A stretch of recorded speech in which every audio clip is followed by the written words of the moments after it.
Kong is moving forward. That's why we need to move forward too.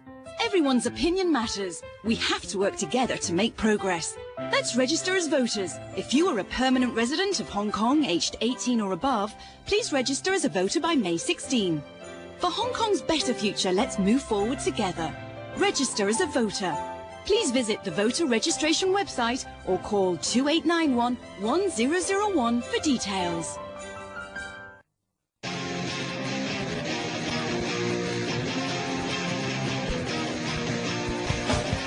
Hi, you're listening to The Indie Show. I'm Chris B. This week on the show, we have Rob Ascough from his Positive Audio Studio. We're also talking to Gary from Fluorescent Hearts, and I've got some great, interesting songs for you. First up, let's listen to Gary Gilmour's Silent Protest.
And that was Silent Protest by Gary Gilmour. They're a local Hong Kong band. They released their first album, a couple of months ago.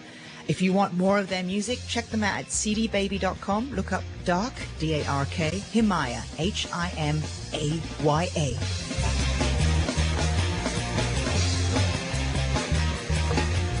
So before I go into my interview with Rob, I'm going to do a flash from the past, I think, because indie music hasn't just been happening now, right? It's been happening for many years, even in Hong Kong. And this is from a band, can't say their full name, so they're called LMF. This was from their CD that was released in 2001. That's 12 years ago. And it's still a great track. It's called 11/27, because that's the date of Bruce Lee's birthday, and the whole song is about Bruce Lee. So let's enjoy LMF 1127. Her last name is Lee, Bruce Lee. I was born in San Francisco, 1940. I'm 24 right now.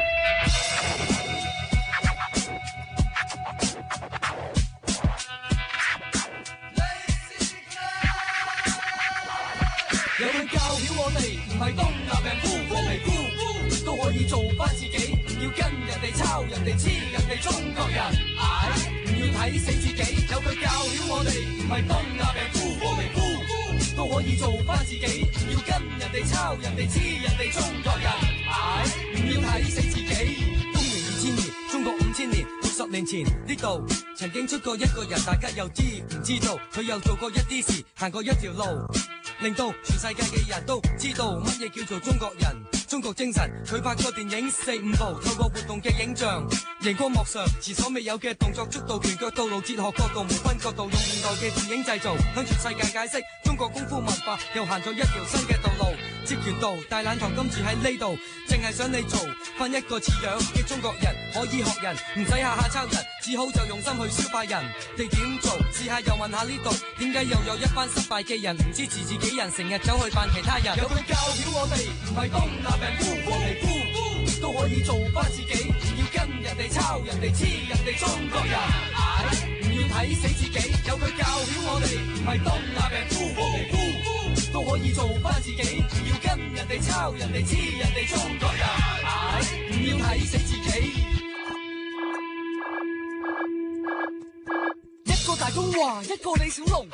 冇一個中國人唔係佢覺得驕傲，西洋拳劍柔道詠春北派唐腿12路，各門各路各式各樣每一種招數，佢都用紙筆去記錄低，唔使做乜嘢門派嘅徒弟，以無法為有法，你自己就係最好嘅方法，要真正表達你本質至係最積極嘅武德。佢揀咗呢條路，佢又行出咗呢一步，創立咗一套拳法叫做截拳道。佢嘅主張做人要有自己嘅態度，唔可以墨守成規就原地踏步，成日企喺度一個諗住唔走去做，又諗咗條歪路，想做就去做，但就最緊要行條正路，就如截拳道，撩陰插眼佢一定唔做，唔要欺騙自己扮假鬼，唔三唔四李小龍精神不死，中國人唔會忘記，唔要欺騙自己扮假鬼，唔三唔四李小龍精神不死，中國人唔會忘記。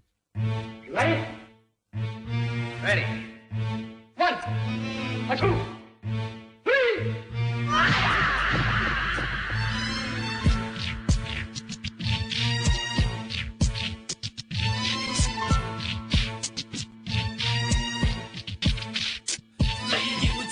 中國人啊，有乜唔好啊？我哋5000年歷史，你有冇啊？為咗面子變成白色恐怖，你問心嗰句，你有冇啊？我想知道我哋中國人有乜唔好啊？你話我封閉，我話我有分數，為世界貢獻又有乜唔好？係每個人最基本，你做到。有佢教曉我哋唔係東亞病夫黃皮膚都可以做翻自己，唔要跟人哋抄人哋黐人哋中國人，要睇死自己。有佢教曉我哋唔係東亞病夫黃皮膚都可以做翻自己，唔要跟人哋抄人哋黐人哋中國人，唔要睇死自己。有佢教曉我哋唔係東亞病夫黃皮膚都可以做翻自己，唔要跟人哋抄人哋黐人哋中國人，唔要睇死自己。有佢教曉我哋唔係東亞病夫黃皮膚都可以做翻自己，唔要跟人哋抄人哋黐人哋中國人，唔要睇死自己。Okay, so my guest in the studio tonight, we've got Rob Ascough from Positive Audio, who's actually got a very, very interesting background in music between Hong Kong and the UK. Hello, Rob. Hi. Thanks, Chris. Yeah. Well, hopefully we can talk a little bit about my background and also how maybe that relates to some of the things going on in Hong Kong. Yeah, so you're from the UK? Yeah, I was born and raised just outside Manchester, actually, in a place called Rochdale. And for those who are interested, Rochdale's famous for several famous artists. First one being Gracie Fields. The second one being Lisa Stansfield, who I had the fortunate... I was fortunate enough to go to school with for a very brief period of time. And then the other one that's famous from Rochdale is obviously New Order. Oh, because their studios were actually based in Rochdale. Okay. Did you meet them and hang out with them? Actually, it's funny because Lisa Stansfield, in one of my jobs, I used to actually go and do the maintenance in her studio. Oh. And likewise with New Order. Actually, the New Order studio is still there, but obviously I don't do the maintenance anymore. And so you started out playing in bands and kind of created an event called the Alternative Club where you mixed music for various bands and did the sound. Well, basically in those days it was pretty hard for us to get into Manchester to watch gigs, and there was a bunch of local bands, mainly punk bands actually. So this is like the 70s, late 70s? No, this early was 80s? Kind of early 80s, sort of 83, 82, 83. Okay. And basically in our area there was nowhere for bands to play at all. And we decided, me and a couple of friends, that we'd start putting on an event. And it started as a little bit of an experiment. And you know, the first time we did it, we had more than 400 people arrive. And wow. And that was without bands playing. And what we decided was, well, maybe we'll start giving some bands some opportunity, because people were giving us demo tapes and saying, can you play this and whatever. Mm-hmm. And anyway, we ran it for probably about a year and a half. And in between, you know, we bought a PA because we couldn't rent one locally, and the sound system in the club was no good. And, you know, I started mixing sound because I was the only technical one out of the three of us. And this kind of led on to getting gigs, you know, actually mixing in other places with some of the bands that were playing. They sort of asked me to go and, you know, do sound for them. And then when I moved to uni, we stopped doing the club. And I started working with the Students' Union running sound. And then I went on to work for a local sound company as well in my spare time. So you fell into the live music sound business before you even went into university. Well, I must admit, you know, playing music, and you're probably the same because you play music, it kind of draws you in. And some people get stuck into it and they stay in the industry. Some people do it for a short period of time and then, you know, they go and get a real job. Yeah. I mean, I guess landed on my feet because it was something I wanted to do, and it was more of a hobby than it really was a career. Did you get in that pre-university period, did you get a chance to mix anybody who then went on to be quite famous? Actually, with the Students' Union, I mean, we had some fairly big bands. I mean, we did like the Meteors, Primal Scream. Oh God, I'm trying to think what else we did. The Cardiacs, Bad Manners, Bad Manners, Fields of the Nephilim. We did a lot of those sort of medium-sized, I guess, alternative were they bands famous that were already, or were they upcoming at that point? Actually, Primal Scream was probably the most famous because Bobby Gillespie, the singer, came from Jesus and Mary Chain. Right. Well, and obviously Jesus and Mary Chain were huge. Yeah. Which is interesting because they were kind of one of the pioneers of what you call indie music, because they all started off on indie labels. And they were all indie bands then? They were all indie bands, yeah. This is great, because it brings me to my very, very important question. Rob, what do the words indie music mean to you now, today, at this point? Well, actually, and I think before we did the show, I kind of indicated to you that I think it's really, we're really talking more about alternative music rather than indie music. The reason that, and I'm showing my age now because I can actually remember the reasons why indie came about. I guess as a result of the punk scene and artists not being able to get signed to major labels because of the fracas with, you know, the Pistols and EMI and A&M and all that sort of thing, bands basically started to look at ways how they could record and release stuff on their own. So hence the birth of the indie label. And there was, back in the 80s, there were a few quite prominent indie labels like Rough Trade, Cherry Red, you know, and various labels like that, that kind of focused on a niche of music which was mainly punk-based or post-punk, that sort of type of genre. Nowadays, there's indie labels that cover every single niche that you can possibly think of. You know, if it's, you know, Tibetan finger cymbals, there's probably an indie label that does that. But I think what's happened is indie kind of means alternative. I think in most people's eyes, they don't think of there being a jazz indie label or a choir indie label. They think more indie is, you know, bands that are gothic, alternative, maybe metal, that sort of thing. That's what you think, yeah, as well. Well, that's what I think as well. I think the purpose of the indie label has kind of gone away because now a lot of people don't get major recording deals. That's so true. Pretty much everything is independent. And most bands now are going in the studio actually recording, and they're releasing themselves. So they're finding a publisher or a distribution company to handle releasing their product rather than actually the product being owned by a record label. I mean, okay, there's still a few. I mean, obviously in Hong Kong there's people like Emperor Group, and they have a lot of artists and they pay for them. But those types of label like Emperor don't just manage the talent in terms of music. They also manage the talent in terms of them appearing on a TV commercial or something else. So it's a little bit different. Entertainment figure rather than just a music. Yeah, I mean, it's more like of an all-round thing. I mean, I know you yourself, your company, you supply products that assist many musicians and bands in Hong Kong, and you also have a studio. Have you ever considered starting your own indie music label? I had to ask.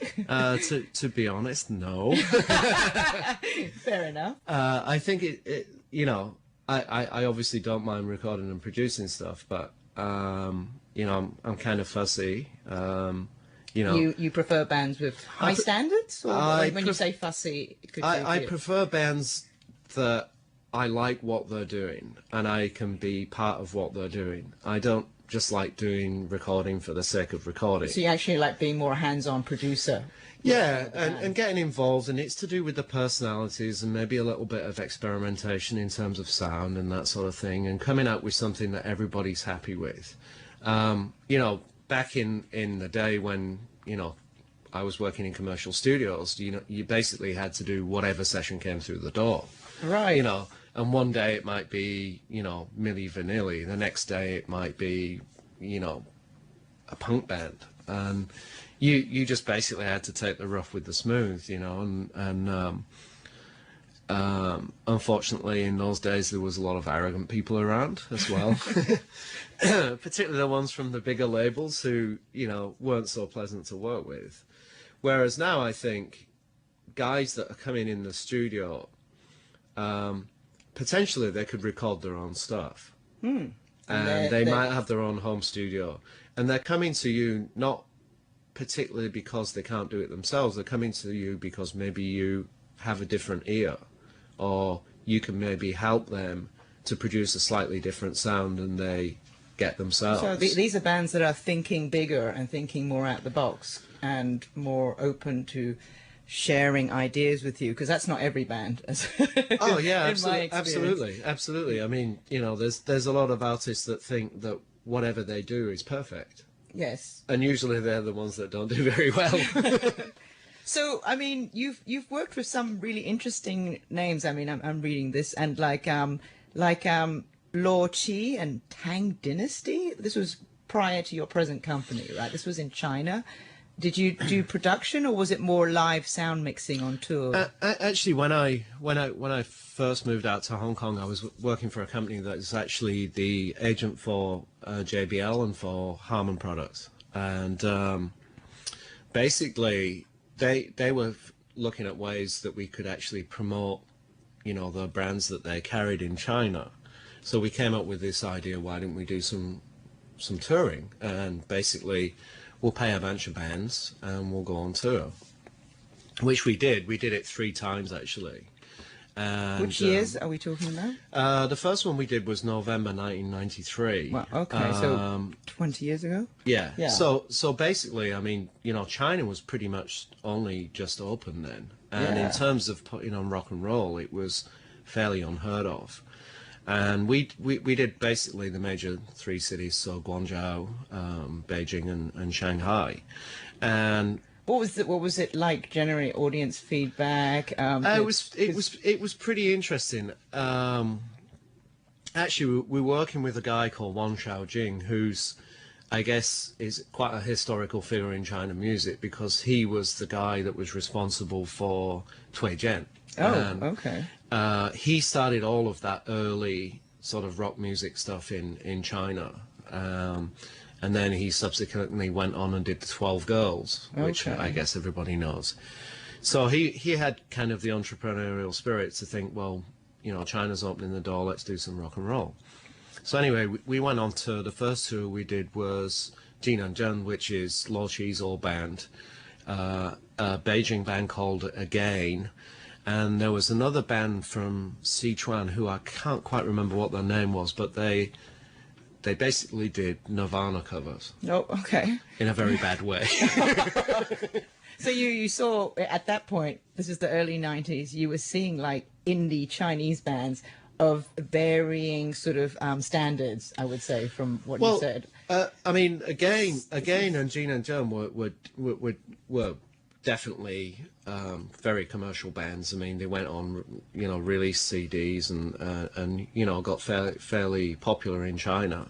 And they were good players, good songs. And this is the band Luo Qi's from, the singer. Yeah.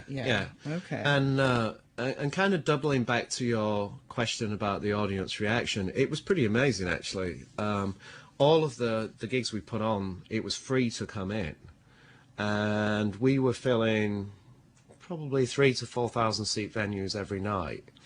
And there was a little incident in Shanghai TV and film theatre. So we got halfway through a gig and people started diving off the balcony into the audience. And we ended up with the armed police turning up and clearing the venue, which was pretty exciting actually. For you, yeah. But yeah, I mean, it was just like doing a rock gig anywhere else in the world. These guys had never really been to a rock gig before, but they all knew how to respond, which is pretty amazing. Naturally, which is actually and a it was very fun. good point. Yeah, there was a few seats pulled out, and we got in trouble with the police. So there was the example of rock and roll music is Absolutely. evil. Yeah. So I know you, I think let's listen to Luo Qi, because I know you've been working with her since her band in those, so you've known her a good, you know, yeah, I mean, 20 years. Well, yeah, it's about 20 years, and actually... and is she touring around the world, or still mainly China-based? She's actually back in Berlin now, I believe. Okay. She moved to Berlin a few years ago, and anyway, this track is one that I did in around 2010, I think, and it's a co-production with a friend of mine, Rob Brighton, from Canada, and he's been responsible for, you know, everybody from Pink to Madonna. I mean, he's done a lot of stuff. He did all of the soundtrack for a movie called Religulous. He also did stuff with Borat. Okay. So, so yeah. Anyway, we were kind of talking one day, and we said, "Oh, let's do a Chinese artist, and you know, see how it goes." And I said, "Well, okay, I know someone who we can try and do this with." And he listened to some songs, and he says, "I've got the perfect song for her." But anyway, we flew her to the UK and we recorded it in the UK, because we also have a studio in the UK, which is owned by my brother-in-law. Okay, family business. Family business, yeah. Okay, and this track is called Confused. 想象的就一动也不动，把它毁坏。若你不快，快往下摔，征服了黑夜，把我们撕裂，真实跟虚拟缠绕着夜，什么可靠？到底什么危险？我都不记得，我都不记得。是非黑白，我如何去承载？前往在这真假以待，梦境落空，你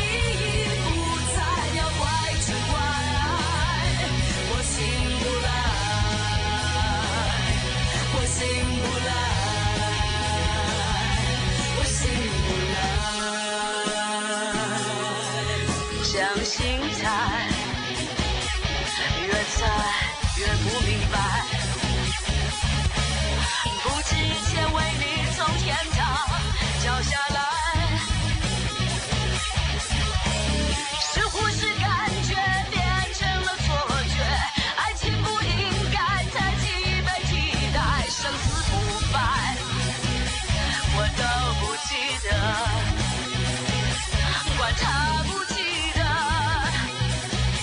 我都不记得。是非黑白，我如何去承载？才忘在这真假地带。梦醒或梦里已不在，要怪只怪我醒不来，我醒不来，我醒不来，我醒不来。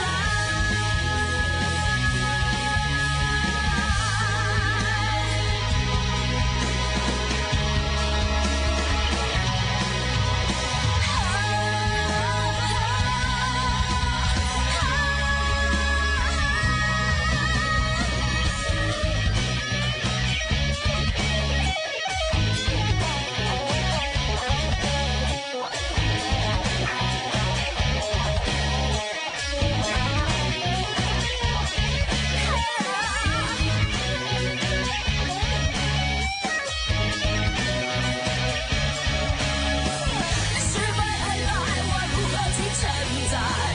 前往在这真假地带，梦境或空里已不在，要怪只怪我醒不来，我醒不来，我醒不来，我醒不来，我醒不来。我醒不来，我醒不来。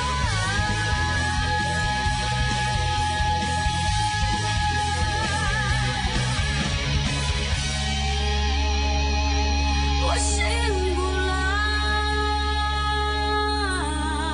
Oh, okay. Nice production on that track, and actually wasn't what I expected. Not that I'm sure I know what I expected.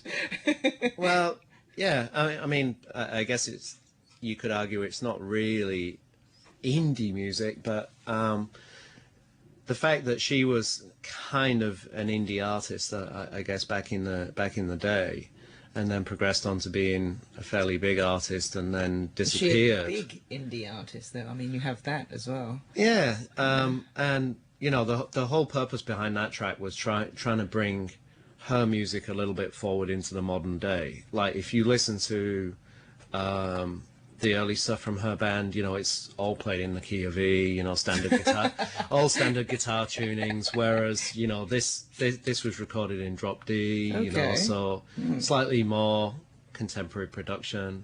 Yeah, I guess it was kind of an experiment for us. We wanted to do a Chinese artist and record it, and then just see what sort of feedback and response we got from people generally. But you know, we never sort of really heavily pursued getting her a deal or anything like that. We sort of left that up to her. If she wanted to, she could do. Okay, so Rob, I know you've been living in Hong Kong for like 20 years now. What do you think of the indie music scene in Hong Kong? What's your personal view on it? I think there's some really great artists or indie artists or alternative artists in Hong Kong. There's certainly a lot of bands that really try and get out there and do stuff. I think one of the problems in Hong Kong, though, is just because, you know, alternative music and indie music is very niche. There's just not really enough people physically in the population to support that kind of music in a very sustainable way. So, you know, it's kind of sad sometimes. You know, you go to some of these gigs and there's great bands playing, but there's not a lot of people turning up. and it'd be really nice, you know, if that scene could grow and there was more of an interest. You know, I think there's a lot of effort put into, you know, promoting the bigger stars and doing big shows and all that sort of thing, but then it basically goes off a cliff. There's not really any investment from anyone. There's not really any venues out there that really sort of cater specifically for indie music. And, you know, I think some of that's to do with maybe the culture and also maybe just the economics of Hong Kong. Interesting. I would actually disagree with you totally. I know you would. I do see what you're saying, that there is a lot more money thrown at the bigger, more commercial stars. I think sometimes actually in Hong Kong, bands get a lot of opportunities to play that they actually wouldn't get somewhere in a competitive city like London. The bands would actually have to be good to play. I'm not, and I think that's part of the problem, you see. I'm not saying necessarily they don't have the opportunity to play.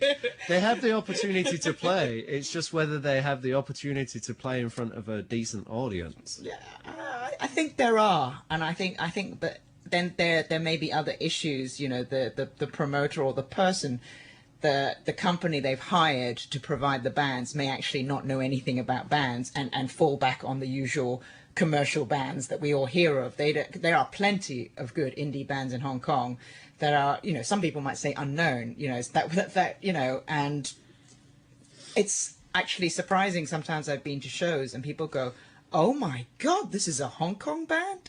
And they're actually shocked, you know, but it's making sure you can put the right audience in front of a band, right? Yeah, well, okay, let's contrast the Hong Kong scene to the UK, for example. You're right. I mean, in the UK now it's very commercialized. So if you want to play in London in a proper venue, it's normally pay for play. So the band's actually paying to use the venue. And generally, most tour support slots now are paid, so you have to pay to be on a tour.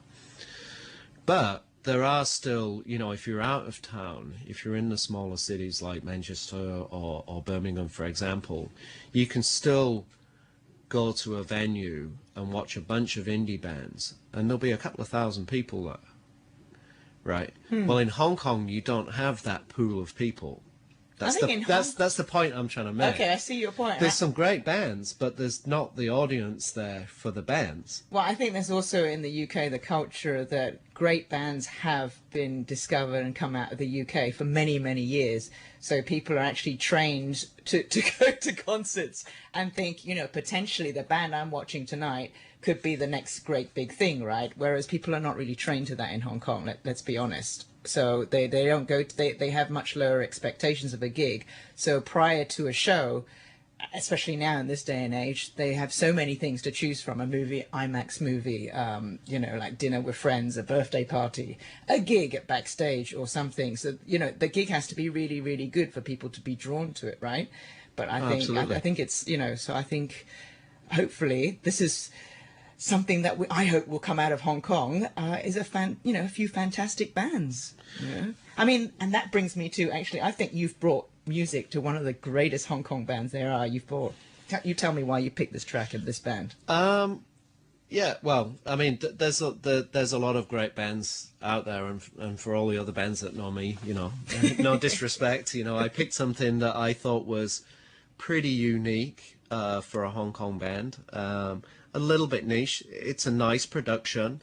You know, it's gothic music, which is not something that I guess is very huge in Hong Kong.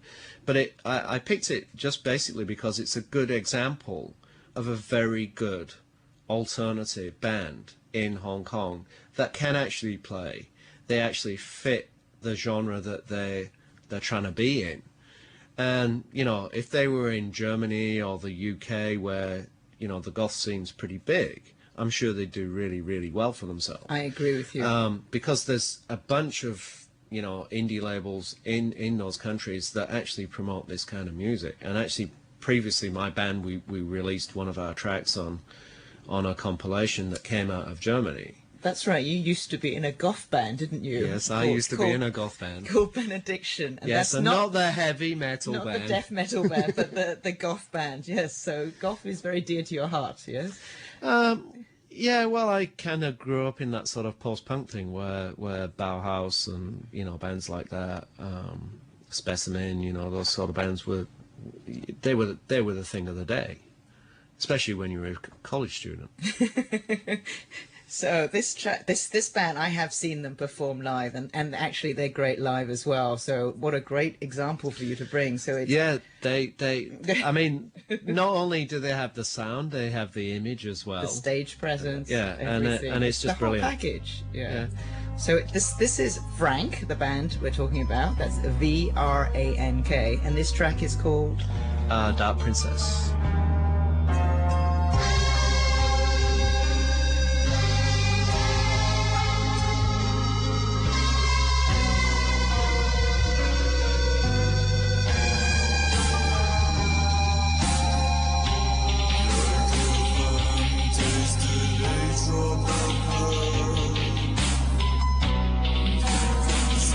Knows an addict with crush.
just begun with 1,000 meanings. You fill my soul, my mind, my everything. So that was Dark Princess by Vrank. What a great thing to play on a Saturday night. Absolutely. So- It's pity it's not Friday the 13th, actually, isn't it, really? So thank you very much, Rob, for coming in, and your company positiveaudio.com. Is that got a hyphen in the middle? Positive It's hyphenated, yes. audio. Positive-audio.com. Yeah, it's a great website, and got great stuff that musicians love to look at and buy. And it's really lovely to have you here. I wish we could talk for many more hours, but we'll do that down the pub later, okay? Yeah, that sounds like a plan. Brilliant. All right, see you soon. Next week, UK band Fluorescent Hearts are going to be in Hong Kong. I managed to catch up with Gary, their drummer, to ask him some questions. But before that, let's listen to Tell Her You Love Her. Tell her you love her. Tell her that you care. Tell her you need her. You won't go nowhere. Tell her you want this before you let this die. 'Cause every time you say goodbye, it leaves you nothing.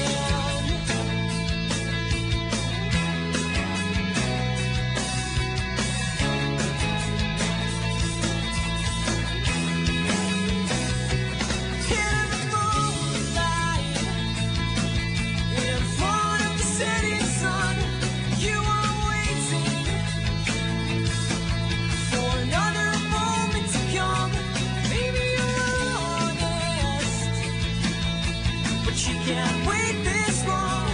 Maybe you're foolish, but you're a fool with a heavy heart. Tell her you love her. Oh,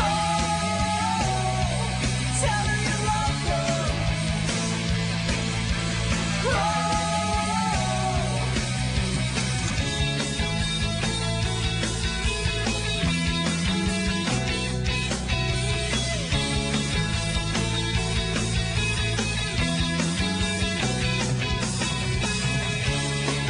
When you're scared of how you feel, 3 words to make this real. You could be together, do you want this forever? Tell her you love her. Oh, tell her you love her. Oh, I can't believe the turns around and another year goes by. The timing isn't perfect. No, me, I've been hurt too many times before. If I'm honest, let's be honest. Baby, I love you. Oh, baby, I love you. Oh, baby, I love you. Oh, baby, I love you.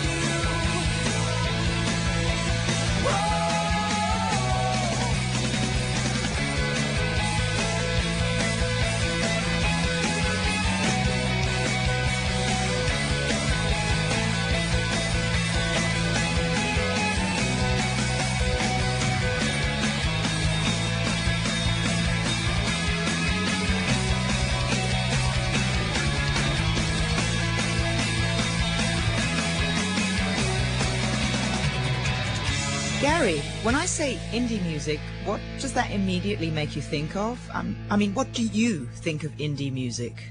When I think of indie music, I don't necessarily think of it as a genre in itself. I think of it as being more independent music, where bands fund themselves and act like a label without the funding of a bigger label. So that's what I would describe indie music as. I think indie music's great in the sense of it being independent. For bands like ourselves, we get the opportunity to use things like Facebook and Twitter and reach thousands of people immediately. We can film a video or we can take a picture record a song and within hours we can release that, within minutes we can release that, and it goes straight to our fans directly. So without the use of bigger labels and the funding of bigger labels, you're able to create an audience. Would you consider your band, Fluorescent Hearts, to be an indie band? Again, in the sense that indie music meaning independent music, I would definitely consider Fluorescent Hearts to be an indie band. We fund our music through an independent label, we retain the copyright of our music through an independent label, and we also retain the control over how we operate as a band. I think our listeners would be very interested to hear you tell us about some indie bands you personally like, Gary. Talking about indie bands as a genre and bands that we like, there's a lot of kind of great talented artists kicking about just now. In the UK, there's a band called Churches who have recently played shows all over the world. They've done a showcase at South by Southwest in Texas, and there's also a band called the 1975 from England, and they're great and they're doing really well just now, and I would recommend them. Thanks, Gary. So as a reminder for our listeners, Fluorescent Hearts, they're in Hong Kong next week on the 18th of May. They're playing at Bizou. You can get more information on their show and buy tickets at ticketflap.com. And that's interesting, because last week I played a song from 1975, Chocolate, so I guess this means I have to play something from Churches to finish the show up. They're an electro-pop, sort of synth-pop band from the UK, as Gary mentioned, and they're really quite indie, quite new. They're actually just recording their first album, and they're going to be supporting Depeche Mode on shows during Depeche Mode's tour next month. So let's listen to Recover by Churches, spelt Chvrches.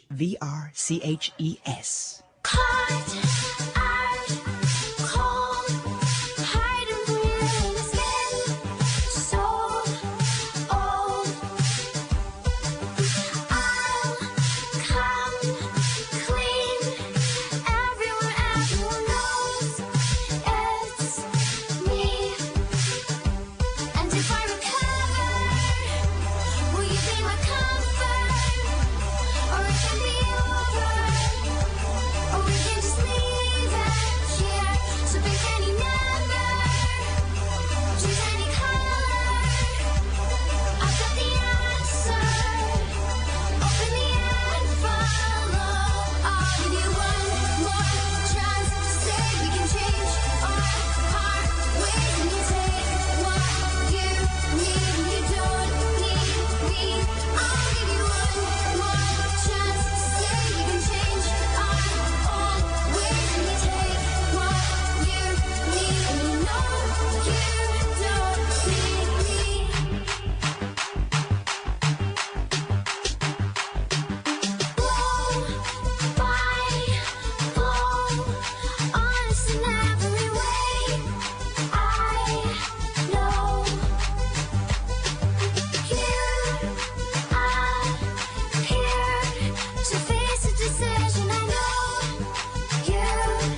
much for tuning into the Indie Show tonight. It was great to talk to Rob and to Gary.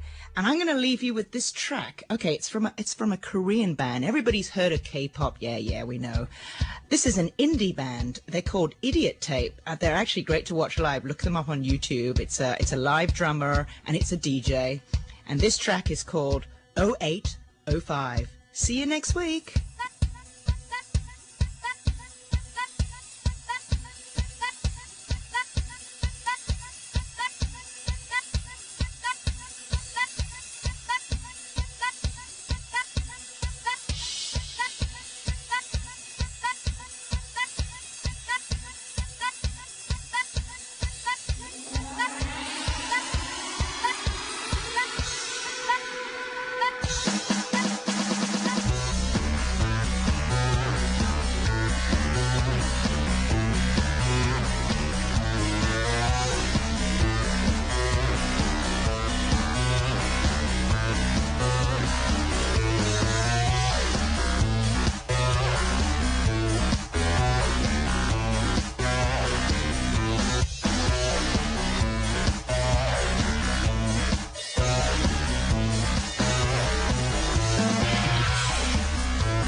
You've been listening to the Indie Show presented by Crispy.